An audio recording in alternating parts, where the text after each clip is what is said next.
Hello friends, welcome back to my YouTube channel சேமிப்புலகம். என்னோட சேனலை ஃபர்ஸ்ட் டைம் பார்க்குறீங்க அப்படின்னா சப்ஸ்கிரைப் பண்ணிக்கோங்க. என்னோட வீடியோஸ் வந்து உங்களுக்கு யூஸ்ஃபுல்லாக இருந்துச்சு அப்படின்னா லைக் பண்ணிட்டு பாருங்கள். நீங்கள் லைக் பண்ணிட்டு பார்த்தீங்க அப்படின்னா தான் அந்த வீடியோ வந்து நிறைய பேருக்கு வந்து ரீச் ஆகும். நான் வந்து பார்த்தீங்கன்னா ஆல்ரெடி வந்து பட்ஜெட் வீடியோ வந்து ஜூன் ஜூலை 2 மாதத்துக்கும் வந்து போட்டிருக்கேன். அதை நீங்கள் பார்க்கல அப்படின்னா அதுக்கான லிங்க் வந்து நான் கீழே ஃபஸ்ட்டு கமெண்ட்டில் தரேன். அப்படி இல்லைனா மேலே ஐகார்ட்டில் தரேன், கிளிக் பண்ணி பாருங்கள். ஆகஸ்ட் மாதத்துக்கு நான் வந்து பட்ஜெட் வந்து போட்டுட்டேன். இதில் பார்த்தீங்க அப்படின்னா செலவு வந்து எவ்வளோ பண்ணுறேன், எவ்வளோ சேமிக்கிறேன் அப்படிங்கிறதையும் பார்க்கலாம். சேமிப்பில் வந்து ஒரு சில மாற்றங்களும் நான் இந்த மாதத்துலேருந்து பண்ணியிருக்கேன். அது என்னென்ன அப்படிங்கிறத உங்கள் கூட நான் ஷேர் பண்ணிக்கிறேன். கண்டிப்பாக உங்களுக்கு ஒரு ஐடியா கிடைக்கும். வீடியோவை ஸ்கிப் பண்ணாமல் கடைசி வரைக்கும் பாருங்கள். கண்டிப்பாக உங்களுக்கு யூஸ்ஃபுல்லாக இருக்கும். ஆகஸ்ட் மாத பட்ஜெட் பார்த்தீங்க அப்படின்னா ஃபஸ்ட்டு நமக்கு வீட்டு வாடகைக்கு 7,000 ரூபா வந்து ஒதுக்கியிருக்கேன். ஏன்னா வீட்டு வாடகை தான் வந்து ஃபஸ்ட்டு நமக்கு செலவாகும். அதனால வந்து வீட்டு வாடகைக்கு 7,000 ரூபா வந்து ஒதுக்கியிருக்கேன். மளிகை ஜாமானுக்கு பார்த்தீங்கன்னா 3,000 ரூபா வந்து ஒதுக்கியிருக்கேன். இந்த மளிகை பொருட்களில் வந்து மளிகை ஜாமான் மட்டும் இல்லாமல் எண்ணெய் வந்து, அதாவது செக்கில் வாட்டுற எண்ணெய் தான் வந்து நான் யூஸ் பண்ணுவேன். அந்த எண்ணெய் எல்லாமே சேர்த்து எனக்கு 3,000 ரூபாய்க்குள்ளே வந்து ஒரு மாதத்துக்கு வந்து வந்துடும். அடுத்து பார்த்தீங்கன்னா காய்கறி வந்து 1,000 ரூபா வந்து மாதத்துக்கு ஆகுது. ஒரு வாரத்துக்கு ஒரு தடவை தான் காய்கறி வாங்குவேன். ஒரு மாதத்துக்கு பார்த்தீங்கன்னா 1,000 ரூபா வந்து எனக்கு வரும். அடுத்து நான்வெஜ்ஜுக்கு பார்த்தீங்க அப்படின்னா ஒரு 1,000 ரூபா வந்து ஒதுக்கியிருக்கேன். நான்வெஜ்ஜில் பார்த்தீங்கன்னா முட்டை வாங்குவோம். அது மட்டும் இல்லாமல் வந்து மீன் வாங்குவோம், சிக்கன் வாங்குவோம். மட்டன் வந்து மேக்ஸிமம் வாங்க மாட்டோம். அதனால எனக்கு 1,000 ரூபா மட்டும் நான் போட்டிருக்கேன். நீங்கள் மட்டன் வாங்குவீங்கன்னா கண்டிப்பாக உங்களுக்கு இதை விட அமௌண்ட் வந்து கூட தான் வந்து வரும். அடுத்து பார்த்தீங்கன்னா ஸ்நாக்ஸு அப்புறம் ஃப்ரூட்ஸுக்கு வந்து ஒரு 1,000 ரூபா ஒதுக்கியிருக்கேன். ஃப்ரூட்ஸுமே நான் சீசனுக்கு ஏற்ற மாதிரி தான் ஃப்ரூட்ஸ் வாங்குவேன். அப்போ தான் வந்து நமக்கு விலை கம்மியாக நம்ம வாங்கிக்க முடியும். நம்ம சீசனல் ஃப்ரூட் வாங்காமல் மற்ற ஃப்ரூட்ஸ்லாம் வாங்கினோம்னா விலை ரேட்டு வந்து அதிகமாக இருக்கும். அதனால் சீசனுக்கு ஏற்ற மாதிரி ஃப்ரூட்ஸ் வாங்குவேன். அப்புறம் ஸ்நாக்ஸுமே வந்து கடையில் வந்து அதிகமாக வாங்க மாட்டோம். ஏதாச்சும் வாங்கிட்டு வந்து செய்கிற மாதிரி ஏதாவது இருக்கிற ஸ்நாக்ஸ் தான் வாங்குவோம். இந்த சுண்டல் அந்த மாதிரி ஏதாவது வாங்கி வேக வச்சு சாப்பிட்றது, அப்புறம் இந்த கார்ன் அந்த மாதிரி இருக்கும்ல, கிழங்கு வகைகள் அந்த மாதிரி ஏதாவது வாங்கி வீட்டிலேயே செஞ்சு தான் சாப்பிடுவோம். அதுக்கு வந்து ஒரு 1,000 ரூபா வந்து ஒதுக்கியிருக்கேன். அடுத்து பார்த்தீங்கன்னா கேஸ் எப்பயுமே நம்ம 2 months ஒன்ஸ் தான் வாங்குவோம். அப்போது ஒரு மாதத்துக்கு 500 ரூபாங்கிறது கேஸுக்கு கரெக்டாக இருக்கும். அதனால் மாதம் வந்து 500 ரூபா வந்து ஒதுக்கியிருக்கேன். கரண்ட் பில்லுக்கு பார்த்தீங்கன்னா 500 ரூபா ஒதுக்கியிருக்கேன். ஏன்னா கரண்ட் பில்லும் 2 மாதத்துக்கு ஒரு தடவை தான் யூஸ் பண்ணுவோம். அடுத்தது பார்த்தீங்கன்னா மெடிக்கல் செலவு அப்படிங்கிறது வந்து ஒரு 1,000 ரூபா வந்து நான் எப்பயுமே ஒதுக்கி வச்சிடுறது. ஏன்னா மெடிக்கல் எமர்ஜென்சியை நம்ம தவிர்க்க முடியாது. அதனால் நான் 1,000 ரூபா ஒதுக்கி வைக்கிறேன். இந்த 1,000 ரூபா செலவாகலை அப்படின்னா இதையுமே நம்ம சேமிச்சுக்கலாம். பிற செலவுகள் அப்படின்னு சொல்லிட்டு ஒரு 1,000 ரூபா ஒதுக்கியிருக்கேன். இது என்னன்னு பார்த்தீங்கன்னா வீட்டில் ஏதாவது மிக்ஸி கிரைண்டர் ஏதாவது ரிப்பேர் ஆகும், இல்லைன்னா ஒரு லைட் வந்து ஃபியூஸ் போக மாட்டுற மாதிரி இருக்கும், அப்படி இல்லைன்னா ஏதாவது வீட்டில் ஃபங்க்ஷன் வரும், அதுக்கு நம்ம செலவு பண்ணுற மாதிரி இருக்கும். அதனால ஒரு 1,000 ரூபா எப்பயுமே ஒதுக்கி வச்சிருவேன். இதுவுமே நமக்கு செலவாகலை அப்படின்னா இதுவுமே நமக்கு சேமிப்பு தான். இதில் பார்த்தீங்க அப்படின்னா என்னென்ன செலவுகள்லாம் இருக்காது அப்படின்னா எனக்கு வந்து பால் செலவு இருக்காது. ஏன்னா பால் நாங்கள் டீ காஃபி குடிக்க மாட்டோம். அதனால் வந்து பால் வாங்க மாட்டேன். வந்து தயிர் வந்து உர ஊற்றுறதுக்கு மட்டும் அப்பப்போ வந்து பால் வாங்கிப்பேன். ஒரு வாரத்துக்கு ஒரு தடவை அந்த மாதிரி தான் வந்து வாங்குவேன். அதுவும் பசும்பால் தான் வந்து வாங்கி யூஸ் பண்ணுவேன். அதனால் பால் செலவு வந்து எனக்கு வராது.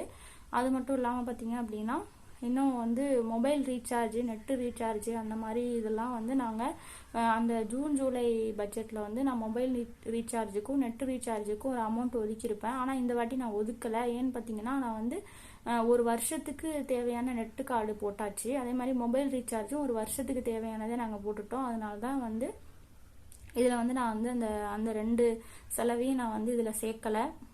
எவ்வளோ வந்து சேமிக்கிறேன் அப்படிங்கிறத பற்றி அடுத்து பார்க்கலாம். எவ்வளோ வந்து வருமானம் வருது, அதில் எவ்வளோ செலவு பண்ணுறேன், எவ்வளோ சேமிக்கிறேன், அதேமாதிரி சேமிப்பில் சில மாற்றங்கள் பண்ணியிருக்கேன். அதையும் உங்கள் கூட நான் அடுத்தடுத்து ஷேர் பண்ணிக்கிறேன்.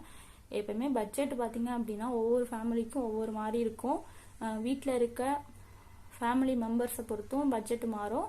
அப்புறம் வருமானத்தை பொறுத்து தான் நம்ம வந்து பட்ஜெட் போடணும். ஆனால் நீங்கள் பட்ஜெட் போட்டு கரெக்டாக அதுக்கேற்ற மாதிரி செலவு பண்ணீங்க அப்படின்னா கண்டிப்பாக வந்து உங்களால் பணத்தை சேமிக்க முடியும். நீங்கள் பட்ஜெட் போட்டு இது வரைக்கும் வந்து ஃபேமிலியை ரன் பண்ணலன்னா இனிமேல் பட்ஜெட் போட்டு ஃபேமிலி வந்து ரன் பண்ணுங்கள். உங்களுக்கு வந்து மாத பட்ஜெட் எப்படி வருது, உங்களுக்கு எவ்வளோ செலவாகும் அப்படிங்கிறதையும் என் கூட கமெண்ட்டில் வந்து ஷேர் பண்ணிக்கோங்க.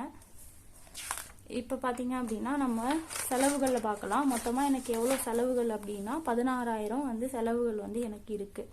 சேமிப்பு எவ்வளோ பண்ணுறேன் அப்படிங்கிறதான் பார்க்க போகிறோம். சேமிப்பு பார்த்தீங்க அப்படின்னா ஜூன் ஜூலையில் பண்ணதில் ஒரு சில மாற்றங்கள் வந்து இந்த ஆகஸ்ட்டில் நான் பண்ணியிருக்கேன்.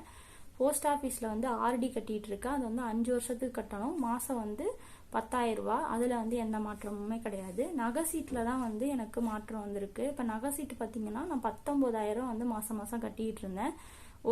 ஒரு 3 சீட்டு வந்து எனக்கு போன மாதத்தோட முடிஞ்சிருச்சு. அதனால இந்த மாதத்துலேருந்து அதுக்கான அமௌண்ட் வந்து குறையுது. 19,000 ரூபாயில் 14,000 வந்து பார்த்தீங்க அப்படின்னா எனக்கு சீட்டு முடிஞ்சிருச்சு. 5,000 ரூபா மட்டும்தான் கட்டணும். அதனால நகை சீட்டு வந்து மாதம் 5,000 ரூபா கட்டுறேன். அடுத்தது பார்த்தீங்கன்னா தீபாவளி பண்டுன்னு சொல்லிட்டு பண்டு வந்து எல்லா ஊர்லேயும் நடத்துகிறாங்க. மேக்ஸிமம் எல்லா ஊர்லேயும் நடத்துகிறாங்க. எங்கள் ஊர்லேயுமே வந்து தீபாவளி பண்டு வந்து நான் ஜாயின் பண்ணியிருக்கேன். இதில் கொடுக்குற திங்ஸ் எல்லாம் எனக்கு யூஸ்ஃபுல்லாக இருக்குது. அது மட்டும் இல்லாமல் கோல்டு காயின் வந்து 1 கிராம் தராங்க. அதனால தான் இந்த ஸ்கீமில் நான் ஜாயின் பண்ணேன். இது பார்த்தீங்கன்னா 1,200 ரூபா மாதம் கட்டுறேன். டிஜிகோல்டு ஆப்லேயும் நான் 2,000 ரூபா வந்து சேமிச்சுக்கிட்டு இருக்கேன். தங்கமயில் டிஜிகோல்டு ஆப்பும் இருக்குது, போத்தீஸ் டிஜிகோல்டு ஆப்பும் வச்சுருக்கேன். ரெண்டுலேயுமே வந்து நான் சேமிக்கிறேன். எதனால நான் வந்து 2 ஆப்லேயுமே சேமிக்கிறேன் அப்படிங்கிறத உங்களுக்கு தனி வீடியோவாக நான் வந்து ஷேர் பண்ணிக்கிறேன். அடுத்தது பார்த்தீங்கன்னா உண்டியலில் வந்து ஒரு 800 ரூபா வந்து எப்பவுமே நான் போட்டு வச்சுப்பேன். இதுவுமே வந்து ஒரு எமர்ஜென்சிக்கு தேவைன்னா எடுத்துக்கிற மாதிரி. அந்த செலவு ஆகலை அப்படின்னா அதையுமே அந்த வருஷ முடிவில் வந்து எடுத்து ஏதாவது யூஸ்ஃபுல்லான திங்ஸ் வந்து வாங்குவோம். அடுத்தது பார்த்தீங்க அப்படின்னா இதான் முக்கியமான அப்டேட்டு. நான் வந்து சேமிப்பில் பண்ணியிருக்கிற முக்கியமான அப்டேட்டை தான் உங்கள் கூட நான் அடுத்து ஷேர் பண்ணிக்க போகிறேன். இதில் பார்த்தீங்க அப்படின்னா ஒரு லைஃப் இன்சூரன்ஸ் வந்து நாங்கள் வந்து இந்த மாதத்துலேருந்து கட்டலாம் அப்படின்னு சொல்லி பிளான் பண்ணியிருக்கோம். ஏன்னா லைஃப் இன்சூரன்ஸ் வந்து ரொம்பவே முக்கியம். நம்ம எந்த ஏஜில் இருந்தாலுமே சரி லைஃப் இன்சூரன்ஸ் மஸ்ட்டு. ஏன்னா இப்போ ரொம்பவே வந்து என்ன வேணால் நடக்கலாம் அப்படிங்கிற மாதிரி சுச்சுவேஷனில் தான் இருக்கும். எதுவுமே சொல்கிறதுக்கு இல்லை. அதனால் ஒரு இன்சூரன்ஸ் எடுத்து வச்சுக்கிட்டோம்னா நமக்கு வந்து என்றைக்கும் பாதுகாப்பாக இருக்கும். அப்படிங்கிறதுனால லைஃப் இன்சூரன்ஸ் வந்து கட்டுறோம். அது பார்த்திங்கன்னா LICயில் தான் வந்து கட்டுறேன். இந்த லைஃப் இன்சூரன்ஸ் நான் என்ன ஸ்கீமில் ஜாயின் பண்ணியிருக்கேன்னு உங்களுக்கு தெரிஞ்சுக்கணுன்னா நீங்கள் கமெண்ட்டில் தெரியப்படுத்துங்க. உங்களுக்கு தனி வீடியோவாகவே நான் போடுறேன். மாதம் வந்து 8,000 ரூபா வந்து லைஃப் இன்சூரன்ஸில் வந்து கட்டிட்டு வரேன். இப்போ பார்த்தீங்க அப்படின்னா எனக்கு மொத்தமாக சேமிப்பு வந்து 27,000 ரூபா வந்து சேமிப்பாயிருக்கு. வருமானம் பார்த்தீங்கன்னா எங்கள் ஃபேமிலிக்கு வந்து எங்கள் வீட்டை பொறுத்த வரைக்கும் ஹஸ்பண்ட் மட்டும் தான் சம்பாதிக்கிறாங்க. அவங்களோட வருமானம் பார்த்தீங்கன்னா 50,000 ரூபா. அதில் நான் செலவு வந்து 16,000 பண்ணுறேன். சேமிப்பு வந்து 27,000 பண்ணுறேன். மீதி பார்த்தீங்க அப்படின்னா இப்போ 7,000 ரூபா வந்திருக்கு. 7,000 ரூபா எனக்கு வந்து இந்த மொபைல் ரீசார்ஜ் பண்ணது அது மாதிரி செலவுகள் நான் பண்ணாமல் ஒரு வருஷத்துக்கு நாங்கள் போட்டதுனால அதில் எனக்கு ஒரு 7,000. அது மட்டும் இல்லாமல் வந்து நகை சீட்டு முடிஞ்சதில்ல அப்படின்னு சொல்லிட்டு மொத்தமாக எனக்கு வந்து ஒரு 7,000 ரூபா வந்து மிச்சமாயிருக்குது. செலவு சேமிப்பு இல்லாமல் எக்ஸ்ட்ரா 7,000 ரூபா. இதை வச்சு இந்த 7,000 ரூபாய்க்கு நான் என்ன பிளான் பண்ணியிருக்கேன்னா ஒரு 3 பிளான் வச்சுருக்கேன். அது என்னன்னா இப்போ நகை சீட்டு வந்து அட்வான்ஸ் புக்கிங் பண்ணுறது, பீமாலேயும் அதுக்கப்புறம் பார்த்தீங்கன்னா பீமா ஜுவல்லரி அப்புறம் மங்கள் இது ரெண்டுலேயுமே வந்து அட்வான்ஸ் புக்கிங் பண்ணிக்கலாம். இதை பற்றின வீடியோஸ் வந்து ஆல்ரெடி போட்டிருக்கேன். லிங்க் வந்து கீழே ஃபஸ்ட்டு கமெண்ட்டில் தரேன். அப்படி இல்லைனா மேலே ஐகார்ட்டில் தரேன், கிளிக் பண்ணி பாருங்கள். அது ரெண்டில் எதுலையாவது அட்வான்ஸ் புக்கிங் பண்ணலாம் அப்படின்னு சொல்லிட்டு ஒரு ஐடியா. அப்படி இல்லைன்னா டூர் போகலாம் அப்படின்னு சொல்லிட்டு ஒரு ஐடியா வச்சுருக்கோம்.